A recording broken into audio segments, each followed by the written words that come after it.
Dan alhamdulillah dalam mukadimah khutbah semalam telah menyenaraikan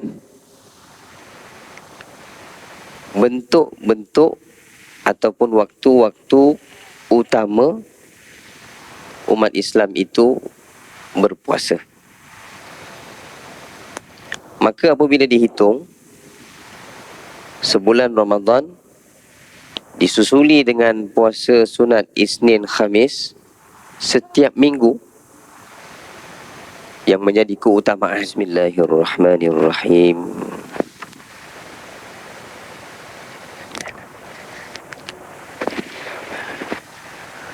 Assalamualaikum warahmatullahi wabarakatuh. Innal hamdalillah nahmaduhu wa nasta'inuhu wa nastahdihi wa nastaghfiruh wa natubu ilaihi wa natawakkalu alaihi wa na'udzu billahi min syururi anfusina wa min sayyiati a'malina man yahdihillahu fala mudilla lahu wa man yudlil fala hadiya lahu. Allahumma salli wa sallim wa barik ala sayyidina wa habibina wa syafi'ina Muhammad wa ala alihi wa sahbihi ajma'in. Qala Allah Ta'ala fi kitabihil karim, A'udzu billahi minasy syaithanir rajim. Qul bifadlillahi wa birahmatihi fabidzalika falyafrahu huwa khairum mimma yajma'un. Shadaqallahul azim. Firman-Nya yang bermaksud, dengan limpah kurnia Allah dan rahmat-Nya itu, maka hendaklah kamu bergembira. Kurniaan Allah dan rahmat-Nya itu lebih baik dari apa yang mereka kumpulkan. Surah Yunus ayat yang ke-58. Marilah sama-sama kita merafak syukur, memuji Allah Subhanahu wa Ta'ala setiap detik daripada bahagian kehidupan kita ini, atas limpah rahmat dan keizinan dari Allah Subhanahu wa Ta'ala jualah kita telah menyempurnakan ibadah Ramadan yang lalu dan pertemuan akhir kita pada pagi 29 Ramadan, Qiyamul Lail. Dan pada pagi ini kita bertemu sekali lagi, sudah pun menjelang 15 Syawal. Satu hakikat yang perlu kita renung dan kita terima, bahawa masa itu adalah makhluk Allah Subhanahu wa Ta'ala seperti kita juga, dalam penentuan dan penguasaannya yang mutlak.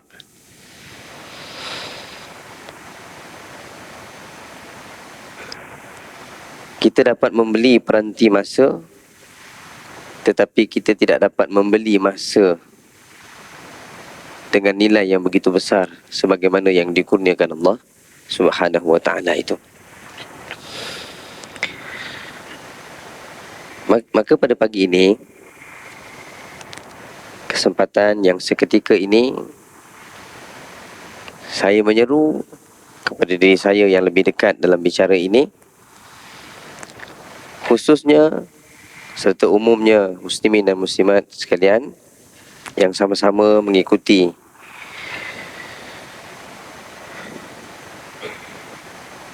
momentum majlis ilmu kita. Mudah-mudahan ia sentiasa disegarkan disinari dengan kekuatan petunjuk dan pimpinan daripada Allah Subhanahu wa taala. Ayat 58 daripada surah Yunus yang telah dibacakan sebentar tadi memaknai keberadaan kita pada bulan Syawal. Seterusnya dituntut untuk kita memelihara pertalian di antara bulan yang mendatang ini dengan bulan yang telah berlalu.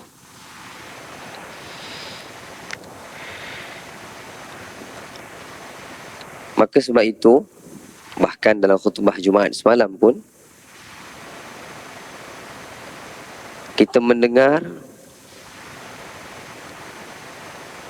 maksud daripada saranan Nabi SAW di mana berpuasa Ramadan yang dilakukan secara berturutan dalam tempoh sebulan itu, fadilatnya yang dikurniakan kepada umat Muhammad SAW ini adalah seumpama berpuasa selama 10 bulan.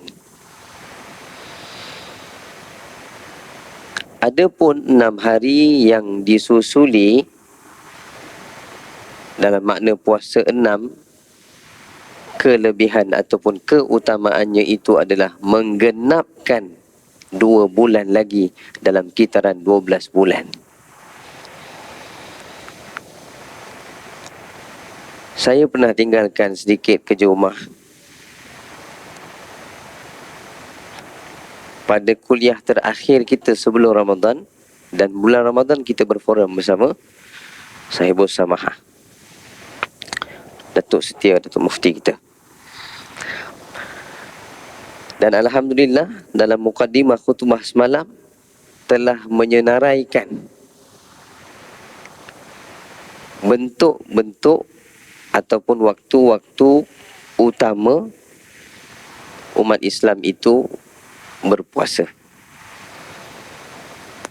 Maka apabila dihitung, sebulan Ramadan disusuli dengan puasa sunat Isnin Khamis setiap minggu yang menjadi keutamaan. Puasa hari putih 13, 14, 15 setiap bulan. Dan ada kalanya hari putih itu jatuh pada hari, kadang-kadang pada hari Isnin ataupun pada hari Khamis. Menggandakan keutamaan itu. Dan puasa-puasa pada hari yang khusus, hari-hari kebesaran, seperti Tasu'a dan puasa-puasa yang lain, bahkan ditambah pula dalam khutbah Jumaat semalam, puasa pada hari Sud di penghujung bulan, 3 hari di penghujung bulan. Dan apabila kita menghitung kesemua bilangan hari yang diwajibkan dan disunatkan untuk berpuasa itu, ia hampir menyamai setengah tahun jumlah hari kita berpuasa. Daripada 365 hari itu, separuh daripadanya dihiasi dengan ibadah puasa.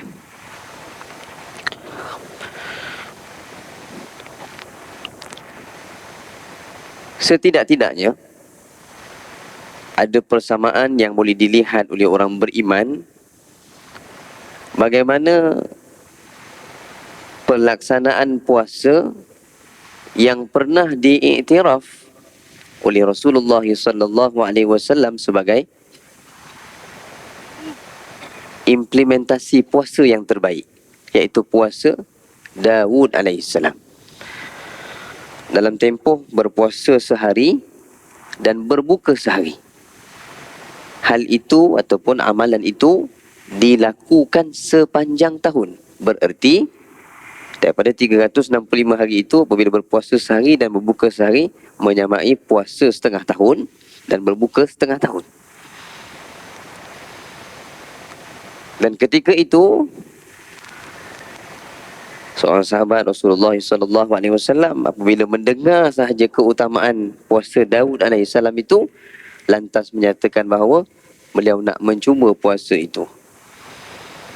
Tetapi kata Nabi sallallahu alaihi wasallam, syariat aku lebih utama diikuti berbanding dengan syariat yang terdahulu, walaupun dinyatakan keutamaan pada syariat itu. Akhirnya sahabat ini melakukan puasa Daud itu. Selang beberapa hari dia datang berjumpa kembali Nabi SAW, menyatakan bahawa tak larat nak buat. Tempoh lama itu tadi. Lihat betapa untungnya kita, sedangkan di dalam surah Al-A'raf, ketika Allah Subhanahu wa taala menurunkan ayat alladzina yattabi'una ar-rasulan nabiyyal ummiyal ladzi yajidu indahu fit Taurati wal Injil. Seorang rasul yang ummi itu diikuti nama-nama dan ciri-ciri serta kepribadiannya itu telah tersurat di dalam Taurat dan Injil. Tidak ada mana-mana manusia yang sebelum kelahirannya nama dan ciri-cirinya telah disebut melainkan Rasulullah sallallahu alaihi wasallam. Satu-satunya di atas muka bumi ini. Dan di dalam pentafsiran ayat ini, para ulama membawakan satu permohonan doa daripada Nabi Musa alaihi salam yang pernah bermunajat kepada Allah untuk menjadi umat Nabi SAW. Itu Nabi Musa. Saya nak sebutkan pada pagi ini, key pointnya adalah betapa untungnya kita. Diberikan kesempatan, dilahirkan, bahkan dihidupkan dalam lingkungan umat Nabi SAW. Umurnya tidak selanjut batas umur umat terdahulu, tetapi ada tempoh ibadah yang tertentu. Gandaan reward itu menyamai seolah-olah hidupnya umat terdahulu.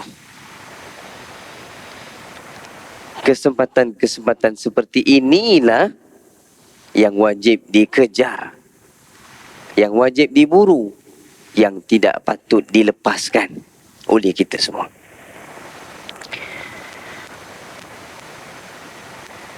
Kembali kepada makna Idul Fitri. Sebab itu di awal kita menjalani ibadah puasa, puasa ini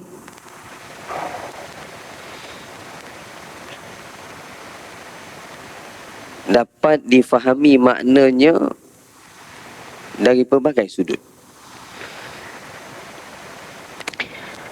Ada orang bila berada di tepi pantai, dia melihat keindahan laut kerana kebiru-biruan airnya.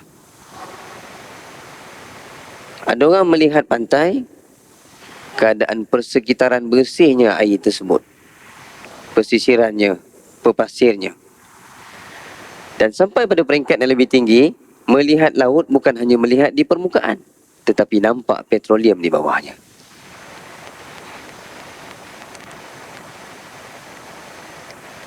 Masa zaman kita kecil-kecil dulu, bila sebut saja bulan Ramadan, kita dah mula terbayang hari raya. Itu anak-anak. Sampai peringkat kedewasaan kita, dalam ilmu, dalam umur, maka Ramadan itu datang dengan kelebihan dan keutamaan. Tetapi sampai pada satu peringkat yang tertinggi, ibadah yang telah dilalui bertahun-tahun.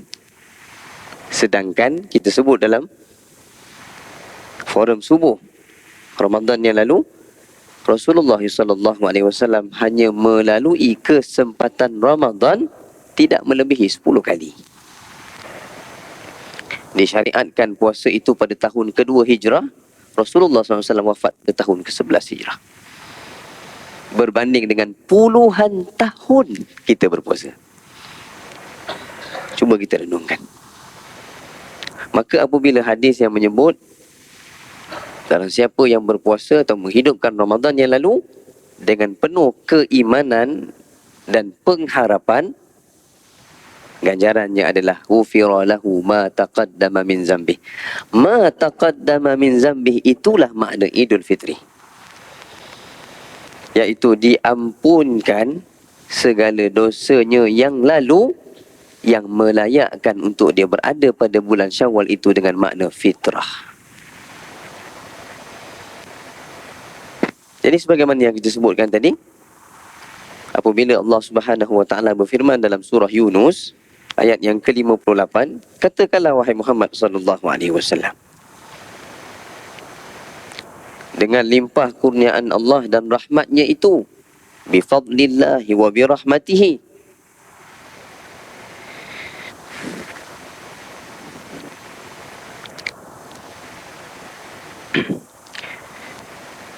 muslimin dan muslimat sekalian, selingan.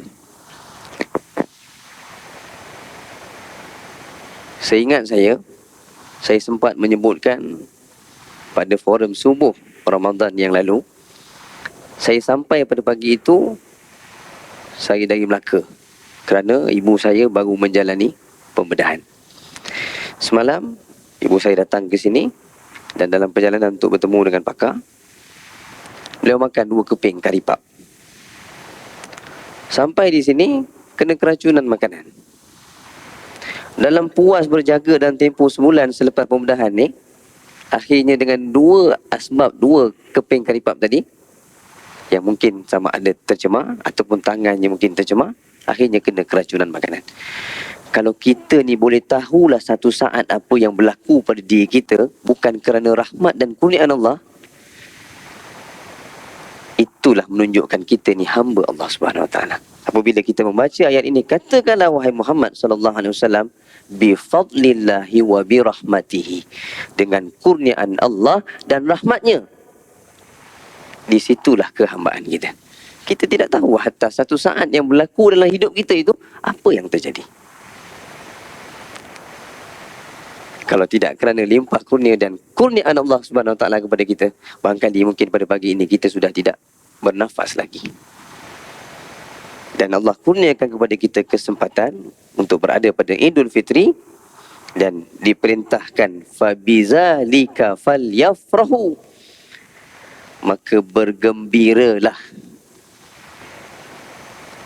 Atas sebab apa? Kerana kita telah kembali kepada fitrah.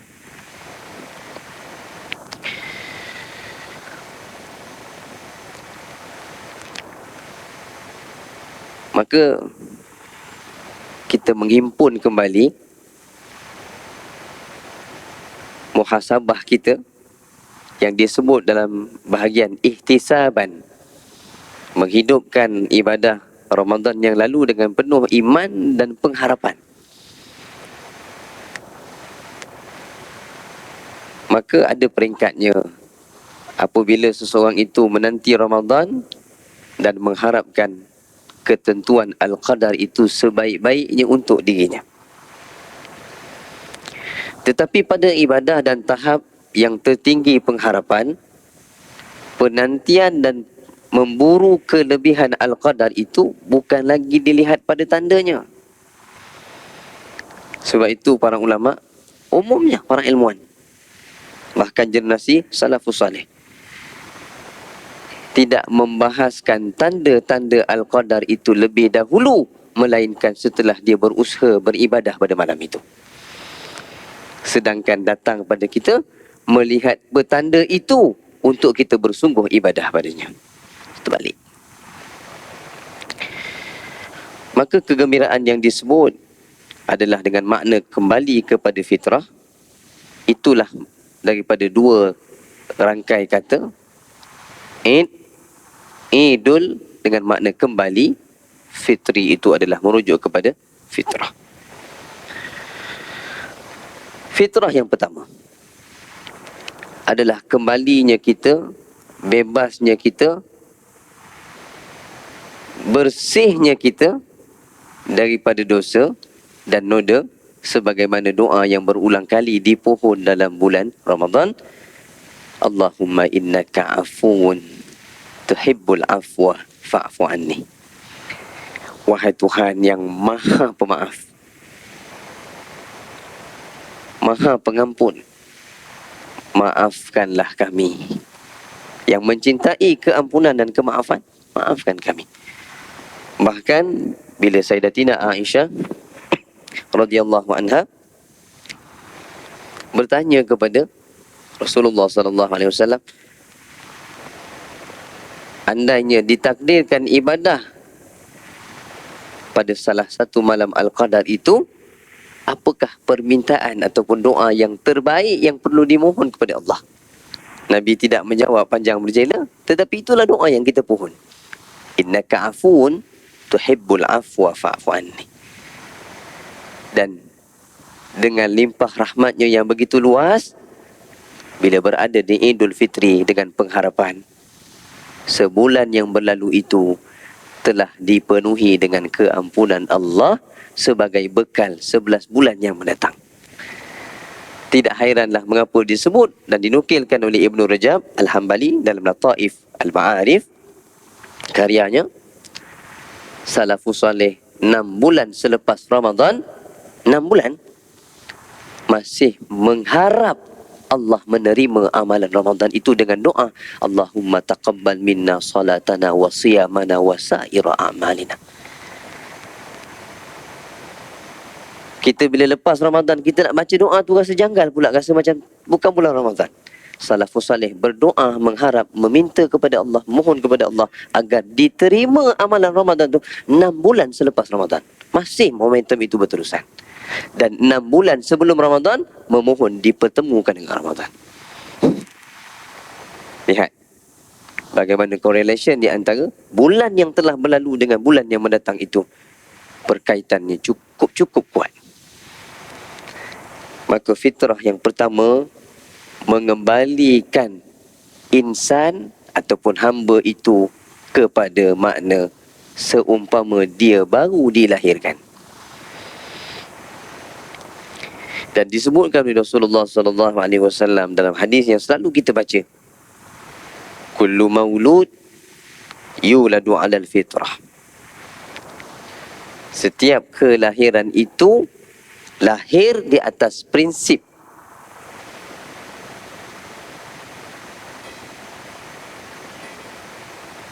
suci dan bersih. Sehingga diumpamakan ibarat kain yang putih. Lalu Nabi SAW menggambarkan bagaimana corak yang ditumpahkan, dilakarkan di atas kain yang putih itu. Fa'abawahu, kata Nabi SAW. Maka penjaganya lah, pemegang amanah itulah, ataupun dengan makna kedua ibu bapanya lah, yang mencorakkannya. Ayyuhawidanihi, sama ada dia menjadi Yahudi. Au yunassiranihi, sama ada dia menjadi Nasrani. Au yumajjisani, ataupun dia menjadi Majusi. Dan nama-nama itu adalah sebagai simbolik bagaimana kita dicorakkan daripada kain putih itu. Jadi sudah pasti jiwa dan rohani graduan Ramadan itu telah dibangunkan dengan aktiviti-aktiviti dan ibadah yang mensucikannya.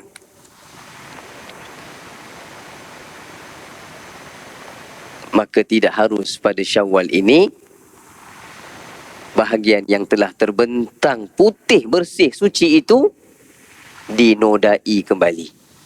Kerana perkaitannya itu masih ada.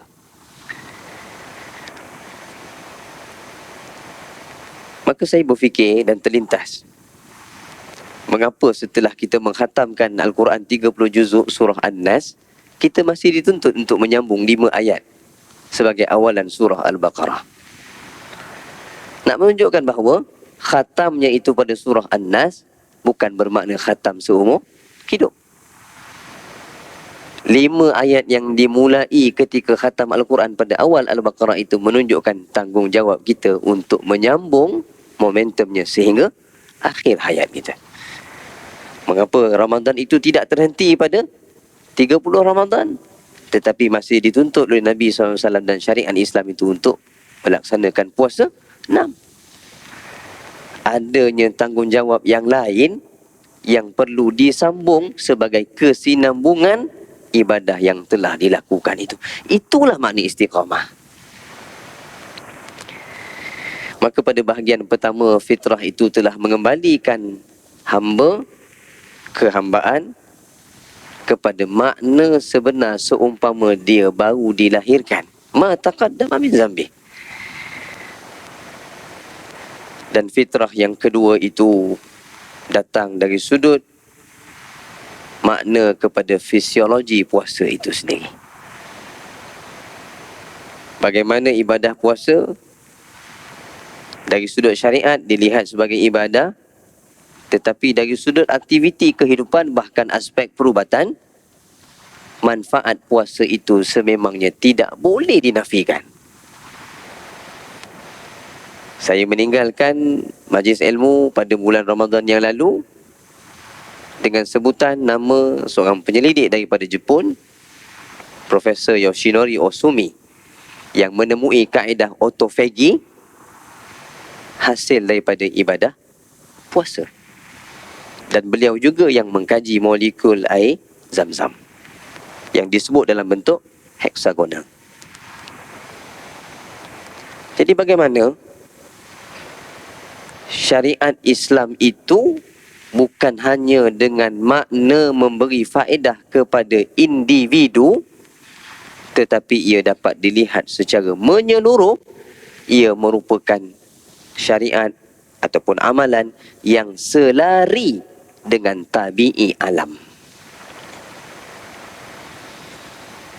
Maka tidak hairan, selain daripada manusia, alam juga turut berpuasa dengan makna kaedah itu dari sudut bahasanya.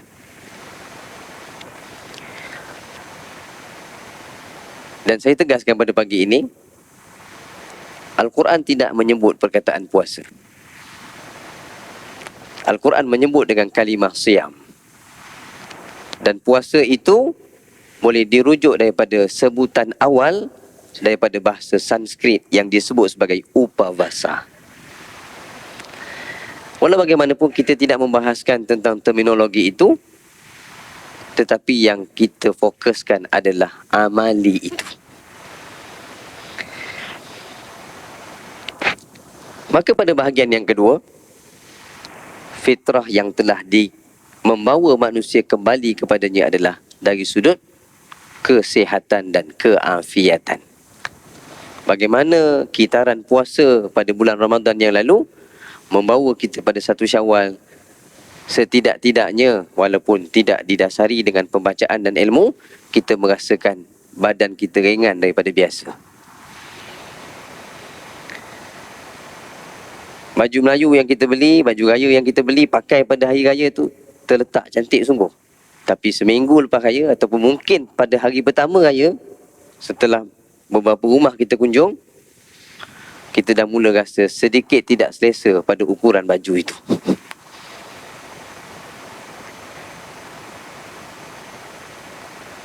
Kalau kita analogikan device ini dengan perisiannya yang kita reset bersih, reset to factory setting, tak ada apa dalam ni, kena set yang baru. Makna dia bersih, bebas daripada sebarang maklumat yang disimpan. Dengan makna data-data yang dipadam itu adalah permanently. Maka apabila toksin-toksin yang telah dibersihkan daripada badan kita, kesan daripada fisiologi puasa tadi, apakah patut pada bulan Syawal ini dibawa kembali toksin-toksin yang sebenarnya memberi potensi untuk meruntuhkan keafiatan jasad itu. Sedangkan rohani kita telah kembali kepada fitrah dengan makna diampunkan segala dosa kita yang telah lalu, dengan harapan mudah-mudahan 11 bulan lagi sebagai bekalan latih tubi yang telah dilakukan secara konsisten setiap hari dalam bulan Ramadan itu. Maka jasad kita yang telah kita bertahan, yang telah kita empang, letakkan empangannya dalam tempoh imsak. Itulah makna puasa. Kita biasa sebut waktu imsak nak azan. Sedangkan imsak itulah makna bahasa kepada puasa, iaitu menahan. Apa yang kita tahan? Yang kita tahan itu semuanya perkara yang halal. Makan, minum, hubungan kemanusiaan, hubungan biologi suami isteri yang sah. Maka dalam ibadah puasa dengan makna menahan tadi, kita sebenarnya menjunjung titah perintah Allah di saat kita berupaya melakukan perkara itu, tetapi kerana perintah Allah, kerana Allah Maha melihat, bukan kerana manusia, kita tidak melakukan perkara itu walaupun ianya halal. Maka sebagai self control yang ada daripada makna puasa tadi, sepatutnya selepas daripada Ramadan kita berupaya menahan dan mengawal diri kita daripada melakukan perkara yang haram. Jauh sungguh kalau puasa itu dapat difahami daripada perspektif yang cukup luas. Inilah yang dinamakan kembali kepada fitrah, yang sesuai dengan sebutan Idul Fitri, yang dituntun Allah Subhanahu Wa Taala untuk orang beriman itu bergembira padanya, menerusi ayat yang ke-58 surah Yunus yang kita bacakan sebagai awalan memberkati kuliah subuh kita pada pagi ini. Qul bi fadlillah, katakanlah wahai Muhammad sallallahu alaihi wasallam, dengan kelebihan, dengan kurniaan dan rahmat Allah Subhanahu Wa Taala itu, fabizalika falyafrahu, maka hendaklah kamu bergembira, dengan makna kesyukuran.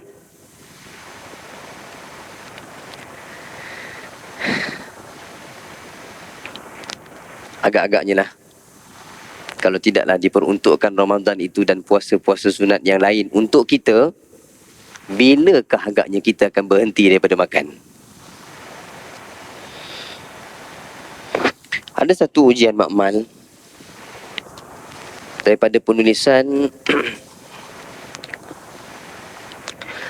Mukjizat Saintifik dalam Sunnah Nabawiyah, puasa dan makan sedikit kunci kesihatan jasmani dan rohani. Buku di tangan saya ini.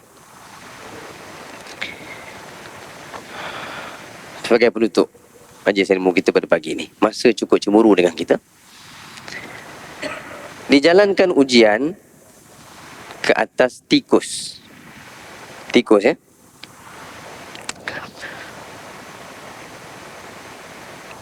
Dan daripada tikus juga banyak diambil spesimennya dan bahagian-bahagian yang lain yang juga berfungsi seolah-olah ataupun dengan makna antidot, sebagai membantu kepada penyerangan satu penyakit itu. Wallahu a'lam.